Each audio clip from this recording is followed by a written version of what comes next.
और मैं मानस भवन में खड़ा हूं, मैं फिर वहीं पर आता हूं, रामचरितमानस पढ़िए अपनी दादी के पास बैठ के, अपने दादा के पास बैठ के। राम का धैर्य देखिए, राम का धैर्य विष्णु का धैर्य नहीं है। मुझे क्षमा करें, भगवान है विष्णु, लेकिन वो तटस्थ धैर्य है, आराम से लेटे हुए हैं क्षीर सागर में, शैया बना के प्रेम पूर्वक। माता लक्ष्मी पैर दबा रही है, ऊपर शेषनाग का फन है, देख रहे हैं दुनिया में चल क्या रहा है, मूर्ख कर क्या रहे हैं, ये हो क्या नाटक रहा है।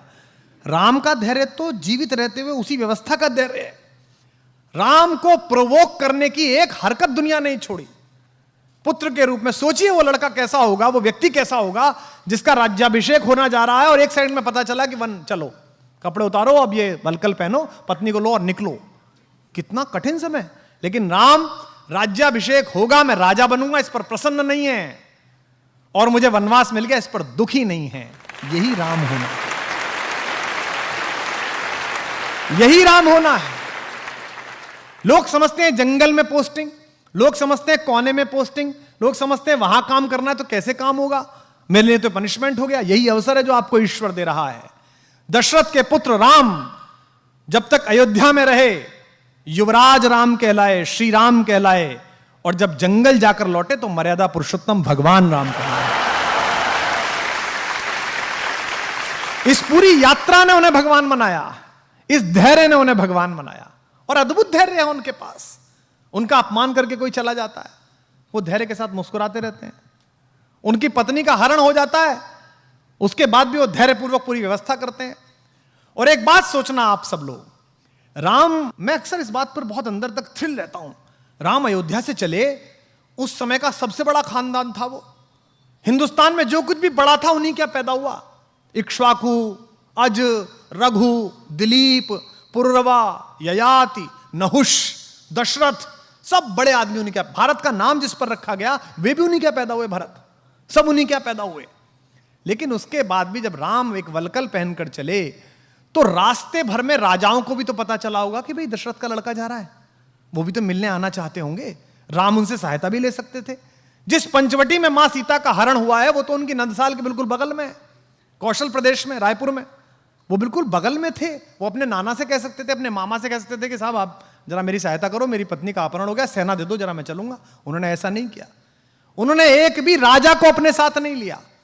उन्होंने रास्ते भर आप जैसे और हम जैसे लोगों को साथ लिया। किनको? सामान्य वंचितों को, दलितों को। उन्होंने वनवासियों को साथ लिया, उन्होंने मल्लाहों को साथ लिया, उन्होंने मां शबरी का आशीर्वाद लिया, उन्होंने केवट को साथ लिया, उन्होंने वंचित सुग्रीव को गले लगाया, क्योंकि वो जानते थे कि जिस अनाचार से वो लड़ने के लिए जा रहे हैं वहां धनिकों की और राजाओं की नहीं, सदाचार की आवश्यकता पड़ेगी, वहां आत्मा की दीप्ति की आवश्यकता पड़ेगी।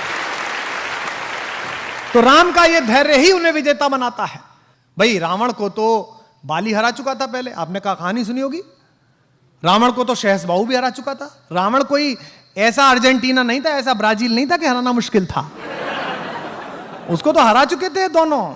बाली तो उसको अपने बगल में दबाकर और उसने किले की दीवार का चक्कर लगा दिया था बाली ने। जब हनुमान को बांधा है और हनुमान से रावण ने कहा कि तू मुझे जानता नहीं मैं कौन हूं, तो हनुमान ने क्या कहा? हाँ जानता हूं, वो बाली वाला, मैंने सुना था आपकी लड़ाई बहुत, परिचय मेरा आपसे। हनुमान ने क्यों कहा? ताकि उसका कॉन्फिडेंस लूज हो। लेकिन भगवान जब बाली और सुग्रीव के जनपद में पहुंचे तो उन्होंने बाली का साथ नहीं दिया, उन्होंने वंचित को चुना। वो उसके साथ खड़े रहे जिसका अधिकार छीना गया, जिसका राज्य छीना गया, जिसकी पत्नी तारा का बलात् अपहरण किया गया है, और उन्होंने बाली का वध किया। जबकि बाली भी उनका प्रशंसक था, उनका भक्त था। मरते समय बाण लगने के बाद प्रणाम की मुद्रा में बाली ने पूछा है भगवान से, मैं बैरी सुग्रीव प्यारा, अवगुण कवन नाथ मोहि मारा। मैं बैरी हो गया, सुग्रीव आपका प्यारा हो गया, मुझ में ऐसा कौन अवगुण था मुझे मार दिया? तो राम ने उसको उत्तर दिया कि अनुज वधु भगिनी सुत नारी, छोटे भाई की पत्नी, भगिनी बहन, सुत नारी बेटे की पत्नी, सुन सठ कन्या सम ए चारी। हे मूर्ख, ये चारों बेटी के बराबर होती हैं। इन्हें कुदृष्टि बिलो कहीं जो है, इन्हें गंदी दृष्टि से जो देखता है उसका वध करने में पुण्य मिलता है, पाप नहीं होता है। ये उसको उत्तर दिया उन्होंने भगवान। अगर भगवान की विजय अपने लिए होती, अगर धैर्य ना होता तो वो बाली को लेकर चल देते। बाली हरा चुका था, उन्होंने कहा नहीं बाली तू नहीं चाहिए, तू नालायक है, तूने इस छोटे भाई को मारा है, इसकी पत्नी का हरण किया, मैं तेरा तो वध करूंगा, ये वंचित है, इसे लेके चलूंगा। तो राम ने क्या किया? राम के साथ जितने लोग हैं, राम का धैर्य अद्भुत है। और यहां जो अध्यापक है उनसे निवेदन है, राम की लीडरशिप क्वालिटी अद्भुत है। राम ऐसे ही राम नहीं बने हैं। मत पढ़िए हिंदू होकर, इस परिसर में बहुत सारे इस्लाम मतावलंबी हमारे दोस्त बैठे होंगे और किसी जाति धर्म के लोग बैठे होंगे, कहानी की तरह पढ़िए और फिर देखिए कि राम जैसा लीडर कहीं नहीं है। वो उस व्यक्ति की क्वालिटी को डेवलप करते हैं, उसे इंस्ट्रक्ट नहीं करते। उन्होंने सुग्रीव की क्वालिटी को डेवलप किया। एक ऐसा डिप्रेस आदमी जिसकी पत्नी का हरण हो गया, जिसका राज्य छीन लिया गया, भाई ने लात मार के भगा दिया, उसको उन्होंने कल्टीवेट किया और सुग्रीव महारथी के रूप में बना और उस युद्ध में सुग्रीव की महत्वपूर्ण भूमिका रही। जिस समय हनुमान लंका के लिए रवाना हुए हैं, आप रामचरितमानस पढ़िए, अध्यात्म रामायण पढ़िए, श्रीमद् वाल्मीकि रामायण पढ़िए, कम्मन की रामायण पढ़िए, कहीं नहीं लिखा हुआ कि उन्होंने हनुमान से क्या कहा कि तुम क्या करना। आज हम कितने फ्रस्ट्रेटेड हैं। आज हम लीडरशिप डेवलपमेंट की बात करते हैं, हम ड्राइवर को एक जगह भेजते हैं सामान लेने के लिए, 5 बार बताते हैं उसे, क्योंकि हमें उस पर भरोसा नहीं है। हम उसकी लीडरशिप डेवलप नहीं होने देना चाहते। राम लीडरशिप डेवलप करते हैं। राम ने हनुमान को नहीं बताया कि तुम्हें वहां जाके क्या करना है, उन्होंने कहा बस जाकर देख कर आओ कि सीता कैसी है, कहां है, और उन्हें आश्वस्त करके आओ कि मैं आऊंगा। 2 बातें। इसके बाद का जो पूरा घटनाक्रम है, छोटा सा रूप बनाना, अंदर जाना, लंकिनी को मारना, मां सीता को वो मुद्रिका देना, फल खाना, खुद ही गिरफ्तार हो जाना, आग लगा देना। आग लगाना मतलब वो राम का विजिटिंग कार्ड दे के आए। हाँ, मतलब बता के आए वो कि जो आ रहा है हम उसका कार्ड है। मैनेजमेंट का बेस्ट उदाहरण है हनुमान। एम्प्लॉयर का 1 रुपया खर्च नहीं कराते वो, 1 पैसा नहीं। भगवान ने कहा कि वहां जाओ, खुद ही टेक ऑफ, खुद ही लैंडिंग, और सारा पैसा हनुमान का, उसका रावण का। भाई हनुमान जबरदस्ती गिरफ्तार हुए स्वयं में देखने के लिए कि कौन है, तो कहा गया भाई इसकी बानर को पूंछ से बहुत प्यार होता है, इसकी पूंछ पे कपड़ा बांध दो। कपड़ा किसका? रावण का। बोले इस पे तेल लगाओ, तेल किसका? रावण का। जली किसकी?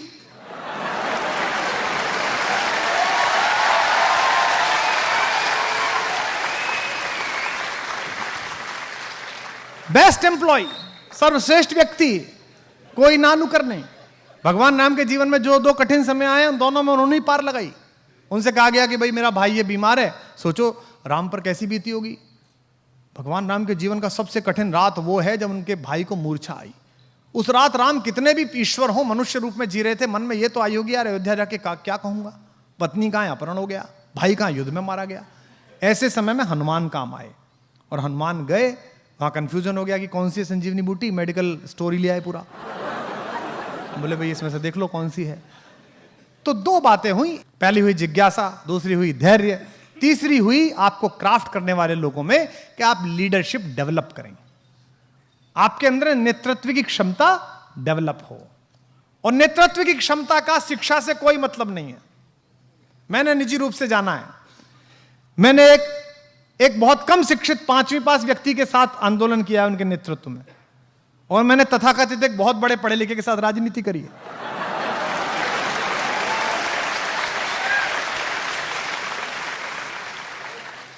नेतृत्व क्षमता का पढ़ाई लिखाई से कोई मतलब नहीं है। नेतृत्व क्षमता पैदा करना आपकी आत्मा की शुचिता पर निर्भर है। आपको जब यह लगता है, राम को भी तो लग सकता होगा कि यार हनुमान में इतना तेज है, कहीं यही ना राजा ना बन जाए, कहीं इसकी आरती ज्यादा ना होने लगे। और हमारे यहाँ तो मराठी में एक कथा भी आती है, प्रथम नागरिक मराठी भाषी हैं, तो मैंने एक लोकगीत में कथा सुनी वहाँ कि भाई जब नल और नील पत्थर तैरा राम लिख कर, तो भगवान राम अकेले बैठे थे, उन्होंने सोचा कि यार मैं भी तैरा दूं, तो उन्होंने एक पत्थर को उठाया और छोड़ा उस पर, तो वो डूब गया। तो उन्हें लगा यार आसपास कोई देख नहीं ले कि हमारे नाम पे काम चल रहा है, और हमारा खुद का ही नहीं तैरा। तो उनके मुंह पर एक बड़ी लज्जा की, संकोच की रेखा आई। तो उन्होंने नल नील की तरफ देखा, तो नल ने कहा कि प्रभु आप छोड़ दीजिए, हम बना लेंगे आप। तो उन्होंने कहा चलिए मैं नहीं बनाता, पर तुम्हारा कैसे तैर रहा है, मेरा क्यों नहीं तैर रहा। उन्होंने कहा हमने पत्थर पर राम लिखा, ये अमर नाम है, ये भवसागर को पार करने वाला नाम है। आपने पत्थर को छोड़ दिया, जिस पत्थर को स्वयं राम ने त्याग दिया उसे कौन उबारने वाला है भाई।